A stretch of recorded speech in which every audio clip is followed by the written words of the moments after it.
The girl had not eaten in 3 days.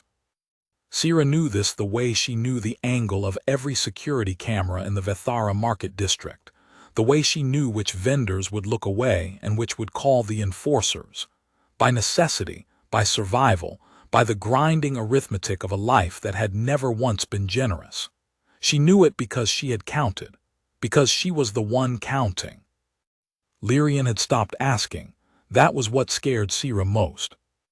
In the early days, the months right after their mother had been taken by the debt collectors, the days when the two of them had first arrived in the lower tiers of Vethara Station, Lyrian had still asked. Small questions, careful ones, phrased the way a child phrases things when she knows the answer will hurt. Is there anything to eat tonight? Are we going to be okay? When does it get better? Sira had answered every time. She had made her voice flat and certain, the way pilots sound on distress frequencies, the way you speak when panic is a luxury you cannot afford. Yes, yes, soon. But Lyrian had stopped asking 3 days ago, and the silence was worse than any question. She was 7 years old. She had their mother's eyes, a pale amber shot through with the gold green that meant Vethali bloodline, the ancient northern clans whose homeworld was dust and memory now. And she had their father's stubbornness, the set of the jaw that said, I will not make this harder on you, even while she was quietly hollowing out from the inside. She sat on their sleeping mat with her knees pulled to her chest, and she watched the corridor traffic through the grated vent above them, and she did not cry. Lyrian almost never cried. She was crying now. Not loudly, not the way children cry when they want something, that sharp operatic demand that cuts through a room. This was the other kind, the kind that starts somewhere deeper and finds its way out without permission, the kind that has no audience in mind. She wasn't crying at Sira. She wasn't crying at anyone. She was simply crying the way a body cries when it has run out of other options, when the machinery of hope has finally seized and gone quiet. Sira watched her from the doorway of their crawl space, beneath sublevel 4. She had been standing there for 2 minutes. Long enough to understand what she was looking at, long enough to understand what it meant. She pulled the door shut quietly and walked back into the corridor. The market was 3 tiers up and half a district east, but Sira had been navigating Vethara's understructure since they arrived 6 months ago, and she could find it blind. She moved through maintenance passages and unlicensed walkways, past the smell of hydroponics runoff and the sound of someone's pirated audio feed playing 3 bulkheads over, and she thought about numbers the whole way. She was 22 years old. She had 47 station credits to her name. She had been declined for 5 different work permits in the past month, twice for being Vethali, once for having no registered domicile, once for reasons the permit office hadn't bothered to specify, and once by a labor contractor who had looked at her and then looked away, and then said there was nothing available in a tone that meant something else entirely. She had a younger sister who had stopped eating because there was nothing to eat. She had a body that was, apparently, worth something, even if nothing else she owned was. The math was very simple. She had been avoiding it for weeks. She had told herself there were other options, that something would open up, that the permit board would reconsider, that the informal trading networks she had been working, small deliveries, message running, the occasional translation job for travelers who didn't speak standard Vethali, would eventually add up to enough. They hadn't. She had done the math every night on the back of a thermal wrap, and every night the numbers came out the same. Lyrian was crying. That settled it. The human quarter of Vethara Market was on the east side, near the docking berths where the independent traders came in, the ones who weren't affiliated with the major shipping houses, the ones who moved fast and asked few questions, and were generally considered, by the rest of Vethara's population, to be somewhere between colorful and dangerous. Humans had that reputation in this sector. They had arrived in force about 40 years ago, pushing out from their arm of the galaxy with the particular energy of a species that had never quite learned to be afraid of things larger than itself. Most of the established species found them exhausting, A few found them useful. A very small number found them fascinating, in the way you find a thing fascinating when it does something you did not expect and cannot fully explain. Sira had no strong feelings about humans. She had met perhaps a dozen in her life. They were shorter than Vethali, on average, and they smelled different, something warm and slightly metallic that she had never been able to identify. And they had a tendency to make eye contact longer than was polite by Vethali standards, which she had eventually learned to interpret as engagement rather than aggression. They seemed to laugh more easily than other species. They also seemed to be able to absorb a remarkable amount of suffering without breaking, which she supposed was either a strength or a tragedy, depending on your perspective. She was not thinking about any of this as she walked east. She was thinking about Lyrian's face, the jaw set, the quiet tears, the absolute, exhausted silence of a child who had decided not to make things harder. The human trader quarter smelled like welding flux and something fried, and it was loud in the particular way human spaces tended to be loud, voices overlapping, someone laughing too hard at something, the rhythmic clang of a repair job being done with more enthusiasm than precision. Sira moved through the edges of it, watching. She was looking for someone who appeared to have money and a ship and something that needed doing. The more specific version of what she was looking for, a human male alone, who would make the obvious offer, she kept carefully vague in her mind, because if she thought about it too precisely, she would walk back home and sit on the floor next to Lyrian and cry too, and that was not an option. She found him at the third berth. He was sitting on a cargo crate outside a mid-range hauler, one of the modified long-range independent traders that the humans called a Cornwell-class asterisk. She had learned the ship types. It was useful to know things, eating something out of a container with a flat utensil and reading something on a handheld screen. He was in his early 30s by the look of him, dark-haired, with the kind of face that had probably been uncomplicated when he was young and had gotten complicated since. There was a scar along his jaw that looked old and a newer bruise under one eye that looked like approximately 3 days ago. He was wearing a pilot's jacket with the manufacturer's patches stripped off, which either meant he didn't want anyone to know who he worked for or that he didn't work for anyone. She was betting on the latter. He looked up when she stopped in front of him. She had prepared words. She had rehearsed them on the walk over in the flat certain voice, the one that didn't flinch. She had them arranged in order of directness, starting with the oblique version and escalating to the plain one if he didn't understand. She said none of them. What came out instead was, "My sister is hungry." He looked at her for a moment. She could not read his expression. Humans were difficult to read.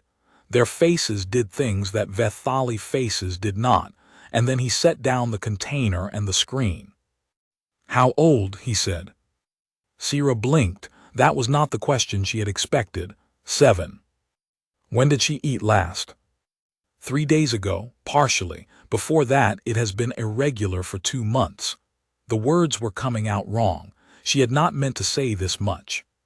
She had meant to say the other thing, the offer, the transaction, and get it done quickly before she could think about it. "I came here because—" Hold on. He was already standing. He was taller than she had expected, though still shorter than most Vethali males. He picked up the container he had been eating from, looked at it, set it down, and instead moved toward the hauler's access ramp. "I've got ration packs in the hold. The good kind, not the protein brick garbage. Come on." Sira did not move. "I did not come here to ask for charity." He stopped on the ramp and turned. "Okay," he said. "You can explain what you came here for while I get the food, but I'm getting the food first." She followed him because there was no logical alternative. The hauler's hold smelled like machine oil and old coffee. She had been told humans were devoted to a caffeine suspension drink, and she believed it now. And it was organized with the specific logic of someone who lived alone and had developed systems over time, everything in its place, not out of tidiness, but out of the need to find things in the dark. He went to a cargo locker near the forward bulkhead and started pulling out vacuum-sealed packages. "Vethali dietary needs," he said. It was not quite a question. "Standard carbon-based, we can eat most things. Allergies, restrictions. No animal protein from Terrace-class fauna. It causes," she stopped. "Why are you asking?" "Because I want to give your sister food she can actually eat." He was sorting through the packages without looking at her. "Vethali are the Northern Clan refugees, yeah. Amber eyes, the green in them. Your homeworld got," he paused. "I'm sorry, about the homeworld. It was before my time."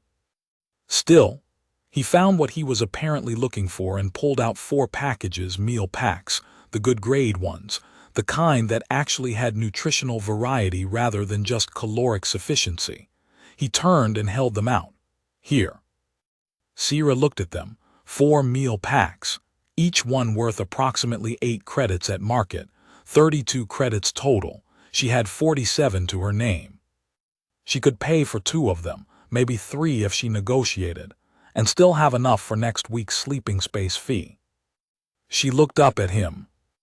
"I came here," she said carefully, "to offer a transaction." Not the word asterisk charity felt wrong again. She tried a different path. "I have nothing of value except—" "Stop." His voice was not sharp, but it was definite. "Don't finish that sentence." She stopped. He was looking at her with an expression she could not decode. Not pity, she knew what pity looked like.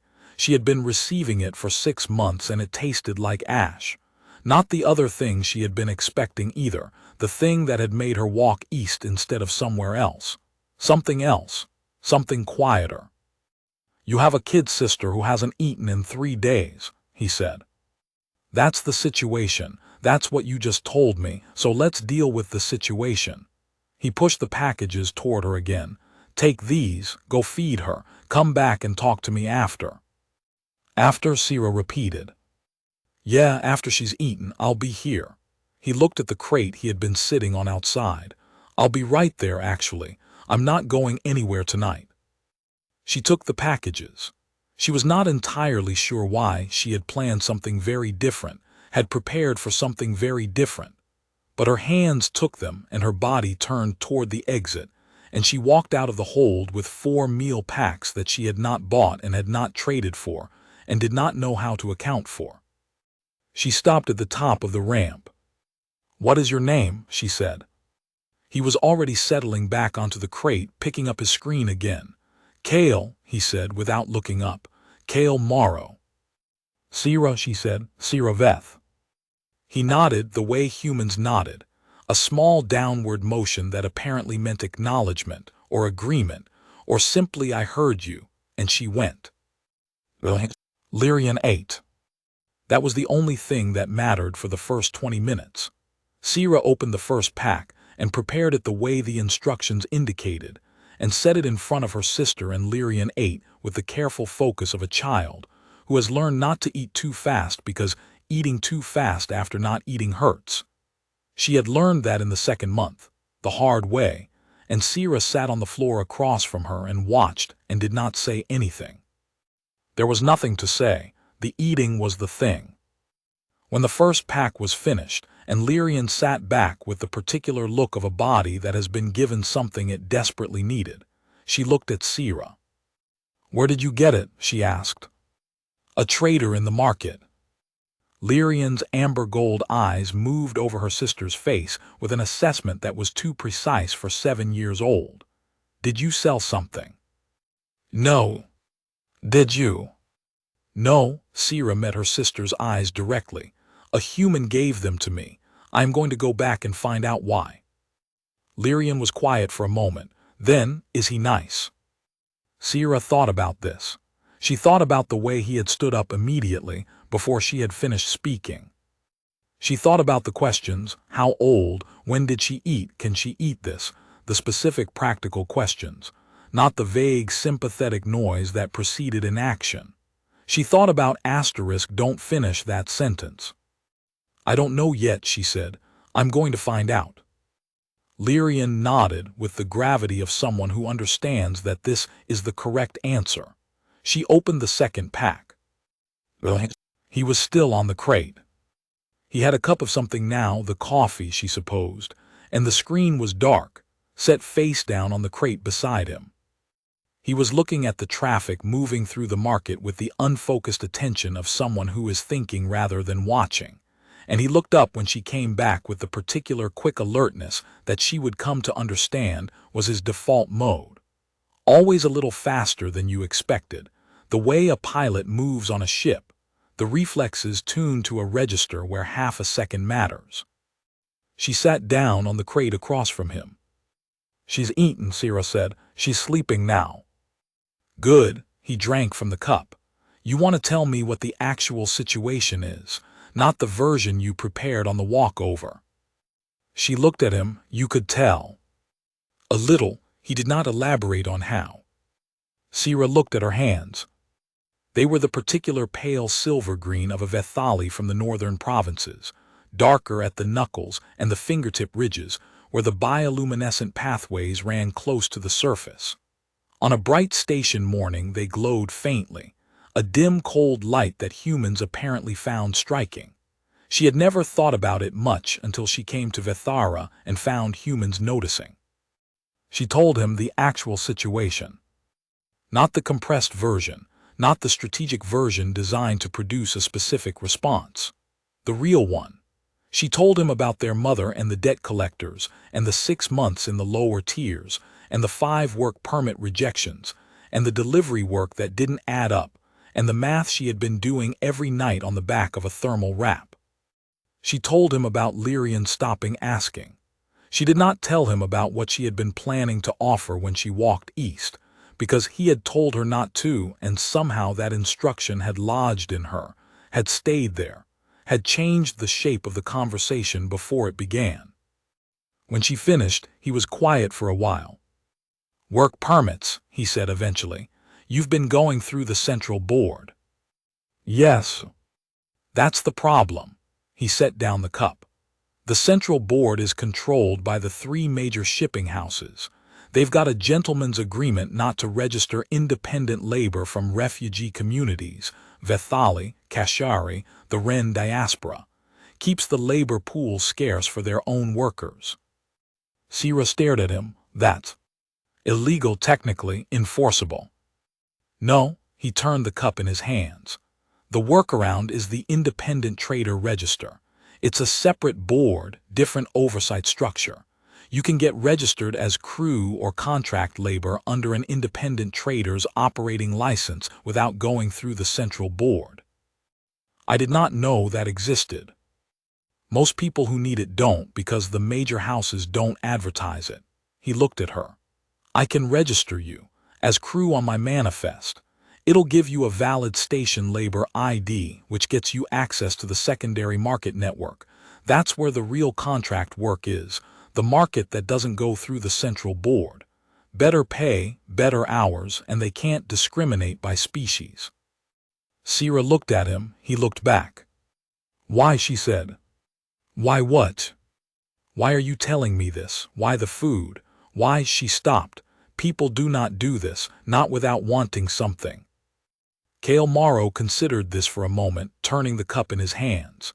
He had a habit, she was already noticing, of handling objects when he was thinking, not fidgeting, not nervously, but the way a person handles a tool, confirming its weight and presence. "I grew up on a station," he said, "smaller than this one. My mother ran a parts shop and my father was a pilot, and for about 3 years when I was a kid, between contracts and market crashes, things were very bad. We ate ration packs and slept in the storage bay, and my mother did math on the backs of whatever she could find." He looked down at the cup. "I remember what it looks like when someone is doing that math, when they've looked at the numbers and found the thing they didn't want to find." Sira was quiet. "So that's why the food," he said. "As for the register, I actually need crew. I've been running this route alone for 8 months, and I'm a good pilot, but I'm a terrible navigator, and I keep losing half days to recalculation errors that a dedicated nav would catch in 10 seconds. I looked into hiring from the central board and found out what I just told you, so I stopped looking. You walked up to me. If you can navigate, this works out for both of us." "Can you navigate?" she asked, because this was what she had heard. A job, possibly, and she needed to understand the terms before she let herself feel anything about them. "I can get from point A to point B. I cannot take the most efficient path, and I cannot compensate well for gravitational variance in the jump calculations. I've been adding about 12% time to every run." He looked up at her. "Can you?" Sierra had grown up on stories of the northern routes. Her mother had been a navigator before everything changed, and she had learned the mathematics of it the way other children learned songs. She had a gift for spatial reasoning that her teachers had noticed, and her circumstances had prevented her from doing anything with. She had done calculations for the message-running jobs out of habit, out of the need to keep the part of her brain that worked that way from going quiet. "Yes," she said. "Thought so." He put the cup down. "Here's the arrangement if you want it. I register you as crew. You navigate. I pay you crew rate, which is better than day labor rate. You and your sister stay in the crew bunk. There's a second cabin. I've been using it for storage. I can clear it in a day. The ship has its own food supply, so that's covered. I run regular routes, nothing dangerous, mostly cargo relay between 6 stations in this sector. You'd be away from Vethara maybe 12 days out of 30. He paused. "Your sister would have a safe place to stay, proper rations, and a school access terminal. This ship's registered, so she can access the station education network." Sierra's chest did something complicated. She kept her face still. "You don't know me," she said. "You don't know if I can actually navigate." "We'll do a test run," he said simply. "Short hop, I'll watch what you do. If it's bad, we renegotiate. If it's good," he shrugged, a very human gesture, the shoulders rising and falling. "It's been a long 8 months of bad calculations." She looked at him for a long time. He looked back steady, with the same quality of attention he had given her at the cargo locker, direct, present, not looking through her or around her or at the space where a useful person might be standing. "You said your mother did the math on whatever she could find," Sierra said. "The same math." "Yeah. And—" He smiled. It was not a large smile, not the performative kind, but it did something to his face, opened it up, showed something underneath that was still, apparently, the person he had been before the scar and the bruise and 8 months alone. "And someone helped her," he said. "Eventually. So." "All right," Sierra said. "Show me the ship." The hauler was called the Meridian Star *, which Cale said with the slight embarrassment of a person who had inherited a name and had never gotten around to changing it. It was a Cornwell-class independent trader, 32 meters, with a cargo hold that ran 2/3 of the ship's length and a forward section that held the cockpit, a small galley, 2 crew cabins, and a head. It was clean, which she had not expected, clean in the way of someone who was systematic rather than tidy, everything having a logic even if it wasn't beautiful.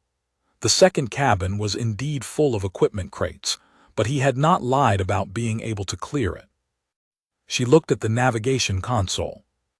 It was a Verath 6 system, which she knew, and it had been configured by someone who understood the hardware but not the efficient interface setup. The display hierarchies were wrong. The calculation shortcuts weren't bound. The gravitational variance compensator was running on default settings that were fine for the core routes, but lost significant accuracy in the outer system approaches she could already see on his logged routes. She sat down in the navigator's chair.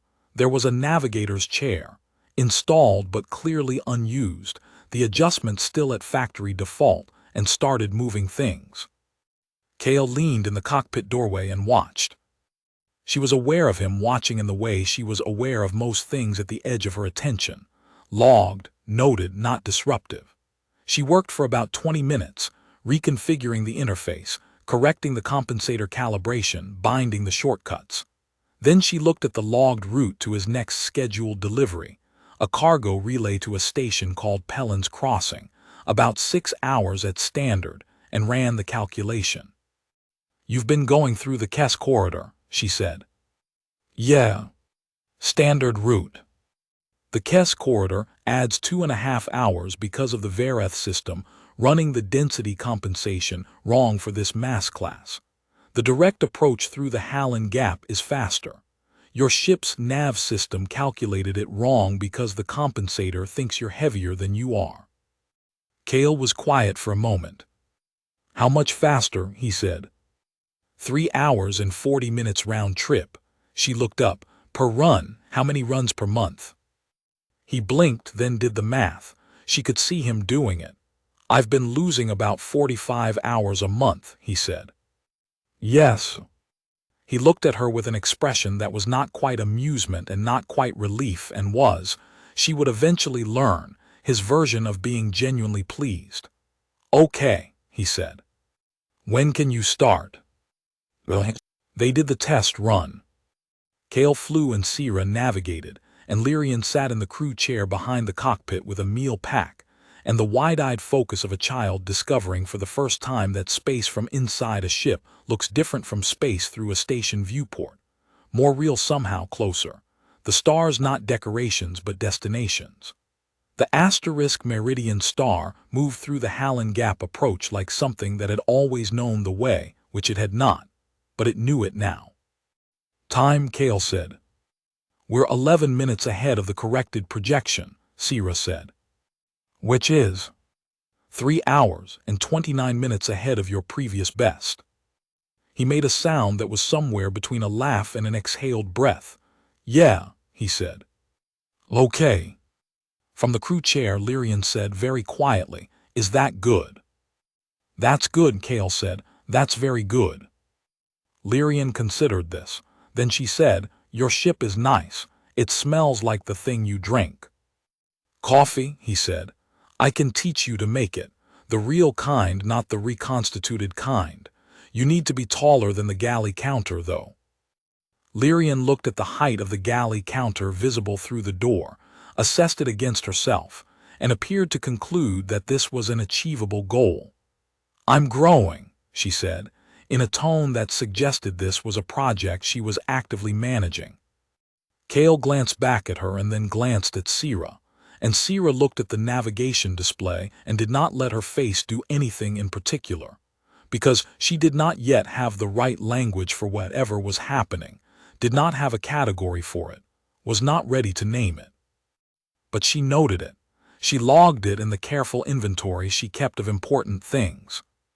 The stars moved around them, steady and enormous, and the ship found its path through them with a new precision, and Lyrian ate her meal pack in the crew chair and asked questions about everything she could see, and Kale answered each one, not with the shortened answers adults give children when they want them to stop asking, but with the real answers, patient and specific, because he seemed to have concluded at some point that children who ask questions deserve answers, and that was that.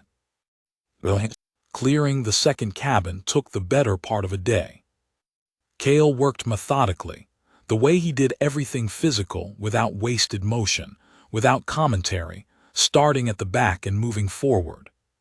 Sira helped with the heavier crates, and Lyrian helped by standing in the doorway and asking questions about everything she picked up, which slowed the process by approximately 40% and improved it in some way that Sira couldn't quite quantify. Kale answered every question. He did not use the shortened answers that adults gave children when they wanted them to stop. He used the real answers, specific and considered, and when he didn't know something he said so, which Lyrian apparently found satisfying rather than disappointing. The crates went into a reconfigured section of the cargo hold. The cabin emerged underneath them, small, ship standard, with a fold-down bunk and a storage locker, and a viewport the size of a book that showed the docking bay outside. Not much. Exactly enough. Lyrian stood in the doorway of the empty cabin and looked at it. She turned around and looked at Kale. "Is this ours?" she said. "Yours," he said. "Yours and your sister's. My cabin's forward." Lyrian turned back to the cabin. She appeared to be taking inventory. She was very good at inventory. She had learned it from Sira, the careful accounting of what was present and what it meant and whether it was going to hold. "It has a window," she said. "It does.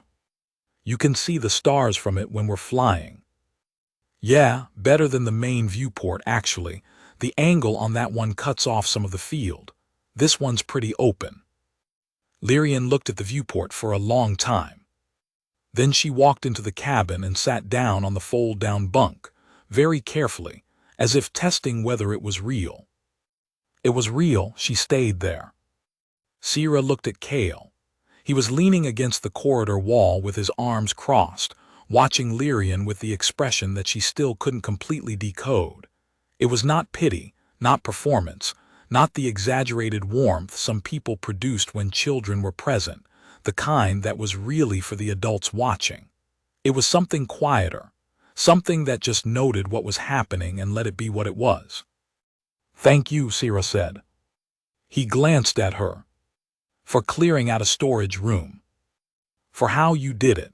She looked back at Lyrian, who had discovered that the bunk had a small storage net above it and was examining this with serious attention. "For the questions." He was quiet for a moment. "She asks good questions." "She does." "Kids who have had to be quiet for a long time," he said, and then stopped, and didn't finish the sentence because there was no way to finish it that made it better. "Yes," Sira said simply. In the cabin, Lyrian had located the bunk's reading light and turned it on and off 3 times, apparently to confirm that it worked. Then she turned it on and left it on and sat in its circle of light and looked out the viewport at the docking bay, and Sira could see from the set of her shoulders. That set she knew as well as her own heartbeat. The particular architecture of Lyrian being careful not to want too much, slowly, incrementally, fractionally releasing. They departed 3 days after Sira signed the crew register. She had read everything about the * Meridian Stars * systems in the interim. Every manual, every maintenance log, every route record Kale had kept, which were thorough in the practical sense and thin in the contextual sense, documenting what had happened but not why, which was the part that contained the real information. She had asked him about the whys over the course of 2 long evenings in the galley, and he had answered all of them, which had taught her approximately as much about him as it taught her about the ship. He thought like a pilot in terms of decisions, alternatives considered and rejected, the weight of competing risks, and he documented like a pilot, which meant he kept what he needed and let go of the rest. She was learning to read the gaps. The departure itself was unremarkable. Station departure was always slightly mechanical, the slow process of undocking, the traffic management, the careful navigation of the berth lanes before the jump to open space. Lyrian sat in the crew chair with her harness fastened, and her hands folded in her lap with a rigid precision that was her version of managing excitement, and she watched everything. When the * Meridian Star cleared the station's gravitational margin and Kale pushed the drive to full cruise, the sudden shift from careful slow movement to open space velocity produced a sound from Lyrian that was not quite a gasp and not quite a laugh, something between them, a sound Sira had not heard her make in a very long time. Kale glanced back at her. "Okay." "Yes," Lyrian said, then a moment later with great precision, "Yes." The stars moved, the ship found its speed. Sira called up the navigation display and began running the Hallen Gap approach calculation, the familiar mathematics of it settling around her like something she had been doing for years rather than days, and she felt the quiet satisfaction of a problem that was exactly suited to the person solving it. She had not felt that in 2 years. She let herself feel it now. The first month was an education. Sira learned the * Meridian Stars * systems the way she learned everything she needed to know, completely, methodically, until the gaps were gone. She learned which subsystem ran warm and needed manual monitoring, and which could be left to automation, which cargo contacts were reliable, and which required follow-up. How Kale organized his maintenance schedule, and where his organizational system had holes she could quietly fill. She was systematic by nature. The years of survival arithmetic had made her systematic, had trained her to see inefficiencies the way other people saw weather, as something that simply existed and that you worked around if you were lucky and worked through if you weren't. On the asterisk meridian star asterisk, for the first time in 2 years, she was in a position where her systemization produced results that stayed. Lyrian learned the galley counter height. She did not yet reach it on her own, but Kale had found a step, a simple piece of grip surface material, wedge-shaped, the kind used for equipment access in tight spaces, and installed it without announcement one morning, and Lyrian had found it and understood immediately what it was for and had said nothing about it and had started learning to make coffee. She was not very good at it yet. Kale drank every cup she made with the expression of someone who had made a commitment and was going to honor it. Sira watched all of this from the navigator's chair or the galley doorway or the cargo bay where she was doing something productive, and she continued not naming it. She was, however, starting to understand certain things. She was starting to understand that Kale Morrow had been flying alone for 8 months because his previous co-pilot had taken a better offer from a major shipping house, and he had found, once alone, that he disliked being alone more than he had expected to, and that the inefficiency of his navigation was a symptom of the same problem. He thought better with someone else in the room, someone who engaged with the problem alongside him. And without that, he had been operating at reduced capacity for months, without fully acknowledging it. She understood this because she watched him in the cockpit when he thought she was focused on navigation. He talked to himself, rehearsed conversations aloud, worked through calculations verbally, the way a person does who has learned to use external speech as a cognitive tool because the internal version is insufficient. She started providing the response he was working toward before he asked for it. Not intrusively, just present, engaged, the way she would have been with a calculation. Here is what you're trying to reach. Here is the most efficient path. He noticed. He went quiet in that particular way that meant something was changing, adjusting, recalibrating. He started including her in the thinking rather than working around her presence. This was, she recognized, how people became a crew. She had not been crew before. She had been alone, or she had been responsible for Lyrian, which was not the same as having a crew. It was wonderful, it was everything, but it was one-directional, the protection flowing from her outward, and she had not had anyone pointing the same direction she was pointing since her mother was taken. The loneliness of that had become so structural that she had stopped feeling it the way you stop feeling a room's temperature after long enough inside it. She started feeling it again because it was receding. This was inconvenient to notice. She noticed it anyway. The outer cluster stations were Sira's idea, but the long-haul approach to getting there was Kale's, and watching him work the contacts was another education she had not anticipated. He was good at it. She had not expected this, she had assumed, from the lone ship independent trader pattern, from the 8 months running solo, that he was someone who preferred the minimal human contact approach, the transactional and efficient. He was not. He was, it turned out, someone who was good with people in the specific way of someone who remembers what people tell him and treats the memory as an obligation. He remembered what cargo managers mentioned about their operations. He asked about things they had mentioned in passing 3 weeks prior.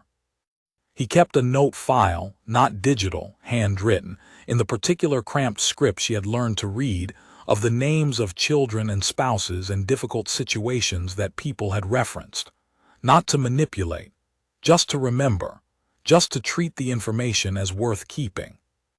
She watched him with the station manager at Pellin's Crossing, a Teresi woman named Vora, efficient and slightly skeptical, who had dealt with too many traders who made promises and then optimized elsewhere. Kale did not make promises.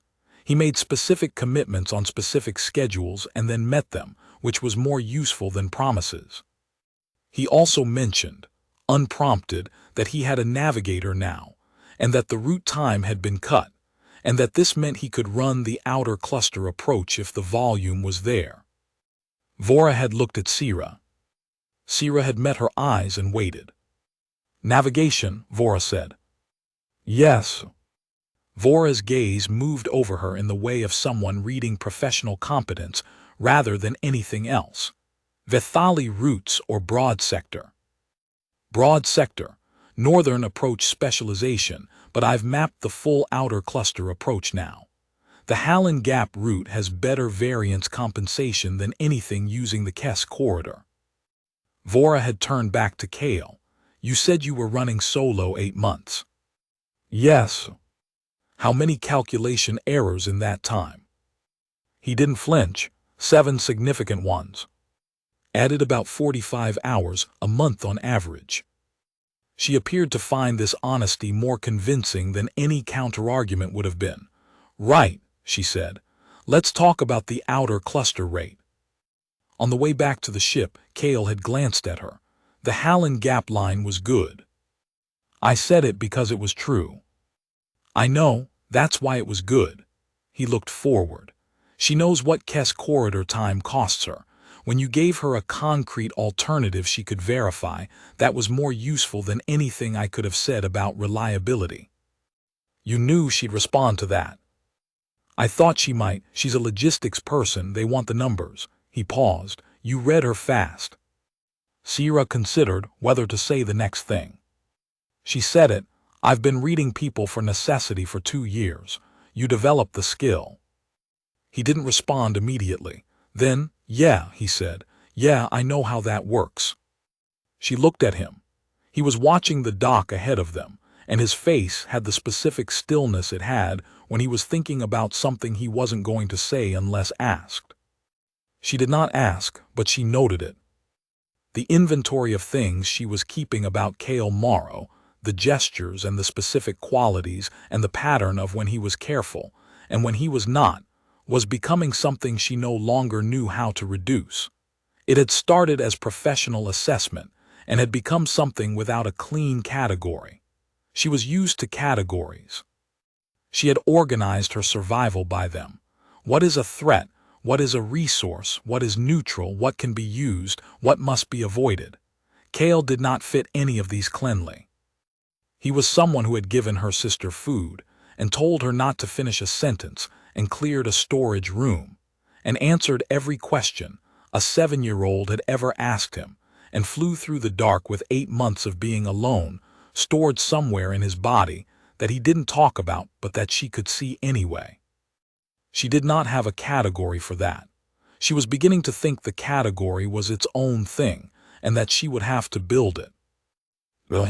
The trouble came at the end of the 2nd month.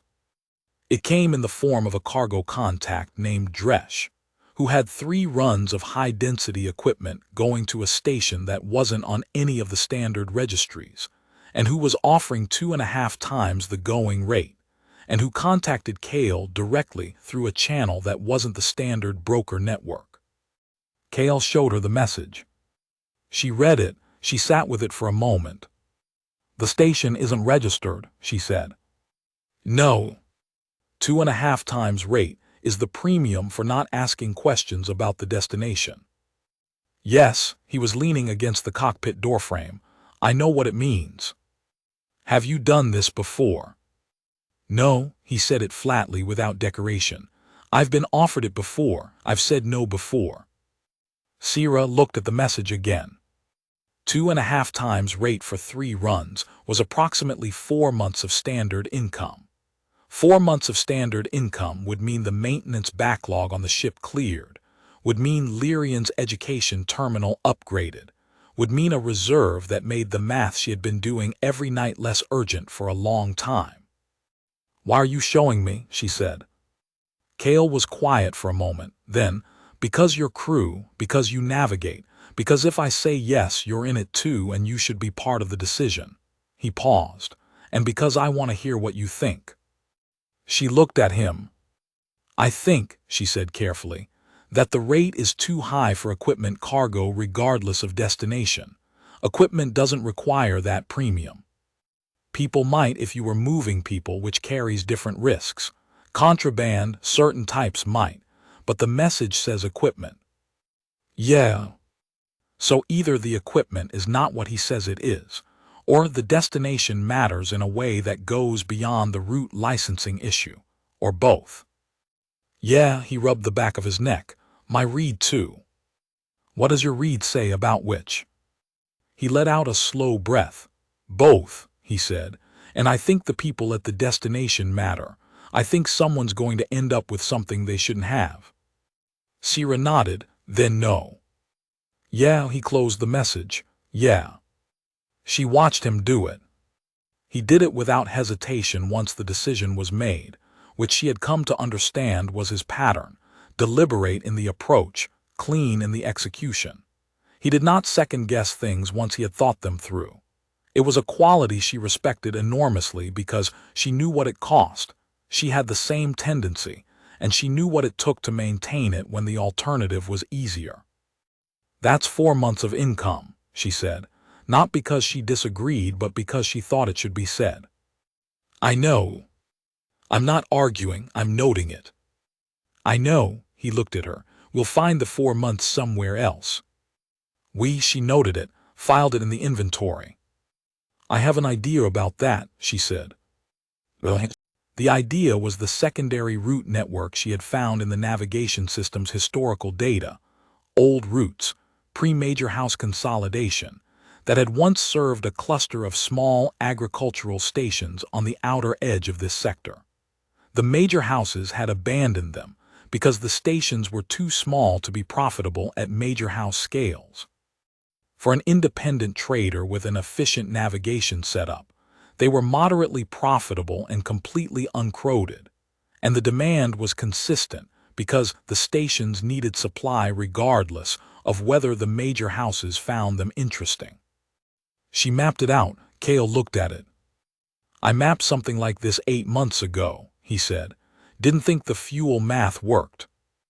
The fuel math works now. You were calculating it through the Kess corridor. Through the Hallen Gap approach, the fuel cost for the full outer cluster run is, she showed him. He stared at the numbers. That's a viable route, he said. It's a better route. It's less per run than the standard, but it's consistent and it's ours, no competing bids, no brokers taking 20%, no contacts like Dresch. And I think she hesitated. He looked at her and waited, which was another thing about him she had learned. He waited. He did not fill the silence. He understood that some things needed a moment. I think if we invest 2 weeks building the relationships with the station managers, we can get preferred status. Long-term contracts, stable. Stable, he said, as if tasting the word. You don't like stable. I like stable, he looked at the map. I'm just not used to it. Neither am I, she said. They looked at the map together. 2 weeks, he said. Let's go. The outer cluster stations were exactly what she had predicted. Small, consistent, and immediately interested in a reliable independent trader who showed up on schedule and didn't inflate prices to compensate for major house fees. The station managers were mostly long-term residents, practical people who had stayed when the major houses left and had learned to make do, and who responded with a particular warmth to anyone who treated their needs as worth taking seriously. Lyrian came on the first 2 runs. She was, it emerged, an excellent representative of the asterisk Meridian Star asterisk. She had the instinct, perhaps inherited, perhaps learned in 6 months of survival, for reading people quickly and finding the thing that made them feel seen. She learned the name of the agricultural station manager's daughter in the first 2 minutes of the stop, and remembered it perfectly at the second stop 3 weeks later, and the manager had looked at her with an expression that was part surprise and part the particular softness that people get when a child demonstrates that they were paying attention. Cale watched this from the loading ramp, and then looked at Sierra with an expression she had mostly decoded by now. She's remarkable, he said. I know, Sierra said. She gets it from you. Sierra looked at him. He was watching the loading operation, not her, which was why he said it that way, casual, said to the air rather than said to her face, the way humans sometimes said the thing they meant by not quite saying it at all. She had noticed this pattern in him. The way certain observations got delivered sideways, not as performances but as simple statements that he had decided were true and didn't need emphasis. She filed it. The inventory was getting large. The night it changed was not a dramatic night. There was no crisis, no emergency, no moment of danger that revealed something. It was a quiet night at dock on one of the outer cluster stations, the loading done and the next departure not until morning, Lyrian asleep in her cabin, the asterisk meridian star settled and warm. Kale had made actual coffee, the real kind, not the reconstituted kind, the kind Lyrian was learning to make. And Sierra was at the navigation console doing calculations she didn't strictly need to do, the kind she did when her mind needed to be moving. He set a cup beside her without asking. She looked at it. She looked at him. He had sat down in the pilot's chair and was looking out the viewport at the dark, at the particular dark of the outer system where the stars were fewer, and the space between them was more apparent, and the quiet was a different quality than anywhere else, deeper and more honest. "Can I ask you something?" she said. "Yeah." "The night I came to the market." She wrapped her hands around the cup. It was warm. "You stopped me before I could, before I said what I had planned to say. You knew what I was going to say." "I had a guess." "And you stopped me before I could say it." She looked at him. "Why?" He was quiet for a while. The stars didn't move, or moved so slowly that the motion was not visible, only felt. "Because you weren't there to say it," he said finally. "You were there for your sister. That's not the same thing. That's someone doing the only thing they could think of, which is different from someone who actually, he stopped. It wasn't what you were. It wasn't what you wanted. And I didn't want you to have to say it out loud and then live with having said it. That seemed like an unnecessary cruelty, on top of everything else you were already carrying." Sierra was quiet. "You didn't know me," she said. "I knew enough." He turned the cup in his hands, that gesture, always, and looked out at the stars. "You told me she was hungry before you said anything else. That's who someone is, when that's the first thing they say." The inventory, she thought. The very large inventory of things she had noted and filed, and not yet named. "Kale," she said. He looked at her. She did not have the words yet. She was not sure her language had them, not in the form she needed, and she was not sure his did either, not exactly. But she had the mathematics of it, the way she had the mathematics of routes and distances and the most efficient path between 2 points. The distance between where she had been and where she was now. The calculation of what that distance meant. She reached across the console and put her hand over his. He looked down at their hands, her pale silver green over his, the bioluminescent pathways glowing faintly in the dim of the cockpit, a cold light that was not cold at all. That was the warmest thing she knew how to produce. He turned his hand and held hers. Neither of them said anything for a while. The stars were as they had always been, enormous and patient and entirely indifferent to the small warm things arranged between them, the ships and the stations and the people finding their way through the dark, by whatever method they had available.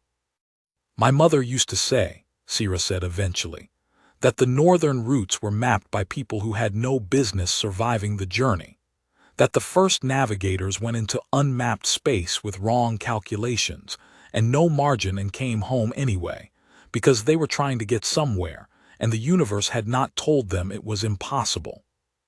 "Did you believe her?" "I didn't understand it then." She looked out at the stars. "I think I'm starting to."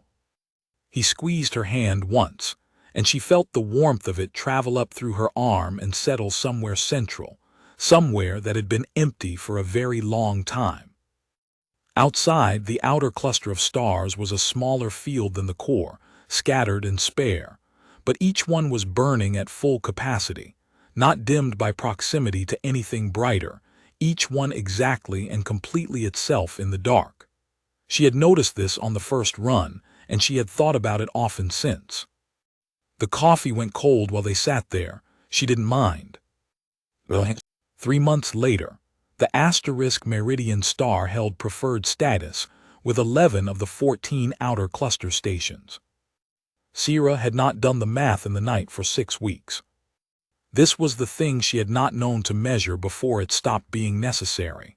The nightly arithmetic, the constant inventory of danger and deficit, the calculations that were less about navigation than about the fundamental question of whether tomorrow was viable. It had been so structural for so long that she had not noticed its absence until she reached for it one night and found she didn't need it, and lay there in the crew cabin listening to the sound of the ship breathing around her, and felt something so unfamiliar that it took her 3 minutes to identify it. She was not afraid of tomorrow. This was extraordinary. She sat with it for a while, the way you sit with something extraordinary, carefully, fully present, not rushing it.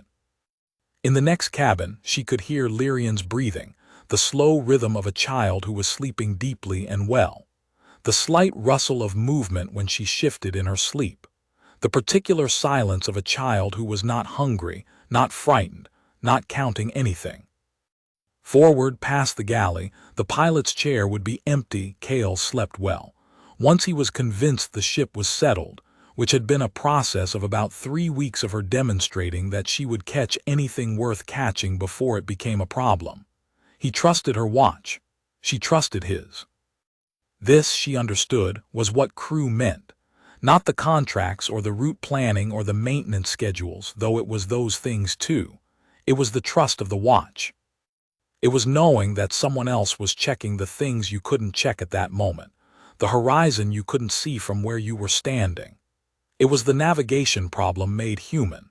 You could not calculate from every position simultaneously, and so you found someone who could see what you couldn't, and you placed your trust there, in the gap between what you knew and what you needed to know. She had placed her trust in a human who sat on a cargo crate, eating from a container, and asked the right questions. He had placed his trust in a Vethali woman who walked east because the math said so. Between those two decisions, they had found something that neither of them had been looking for, which was perhaps the only way you ever found it. The night Lyrian made the coffee correctly for the first time, she stood at the galley counter on her step and presented 2 cups with the gravity of a ceremony. She gave one to Cale first. He drank it with his eyes closed, in the manner of someone actually tasting rather than performing tasting.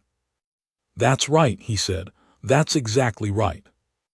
Lyrian's face did the thing that had been happening more often in recent months, not the careful, managed expression of a child who has learned not to want too much, but the open, undefended happiness of one who has begun to believe that good things can be repeated, that they are not one-time accidents, that the step would still be there tomorrow. She gave the second cup to Sira. Sira drank it. It was, in fact, exactly right. The temperature, the saturation, the slight bitter edge that she had come to find she liked, that tasted now like the cockpit in the early morning and the outer cluster stars, and a hand held over a navigation console in the dark. "Perfect," she said. Lyrian made a very small sound that was, it turned out, the sound of a child arriving somewhere she had needed to be for a long time. Cale looked at Sira across the galley. She looked back. The inventory was no longer something she was keeping in reserve against a future need. It had become something else, a record, an accounting, a map of the distance traveled. She was not afraid of tomorrow. The outer cluster routes were theirs. The asterisk meridian star knew her way. The stars moved around them, patient and enormous, and the small warm ship found its path through them, and the coffee was exactly right, and the child who had cried for food 3 months ago was standing on her step in the galley of a home she hadn't known she was going to find. And the math, for the first time in as long as Sierra could remember, came out even. It came out more than even. It came out as something she did not have the word for yet, in any language she spoke. She thought she would learn it. She thought she had time. The asterisk meridian star kept its schedule. Tuesdays and Fridays out to the outer cluster, station stops that took on a rhythm of their own, the known faces, the established shorthand. The way Vora at Pellin's Crossing had started leaving a docking berth reserved for them without being asked, because they were always within the same 2-hour window, and it was simply efficient. The small agricultural station at Drev's Point had started calling Lyrian by name. The elderly systems engineer at the way station near the Hallen Gap boundary had given her a broken calibration tool to take apart, declaring that a child with that quality of attention should understand how things worked, and Lyrian had spent 4 days disassembling and reassembling it until it functioned again, and the engineer had examined it and said, in a tone of professional satisfaction, that the child had a future in systems work if she wanted it. Lyrian had thought about this for 2 days and then told Kale, very seriously, that she thought she might want to be a navigator like Sierra, but also possibly a systems engineer, and was it possible to be both? Kale had said with equal seriousness that it was entirely possible to be both, and that actually the best navigators he'd ever heard of had cross-trained in systems, because understanding how the ship worked made the calculations better. Lyrian had nodded as if a question she hadn't known she was asking had just been answered, and went back to the calibration tool.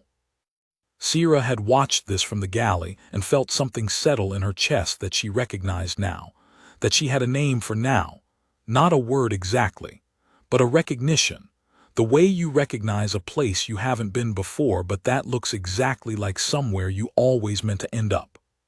She pulled up the next week's route calculations and began to plan, and the numbers came easily, the way things come when you are not afraid of what they'll say.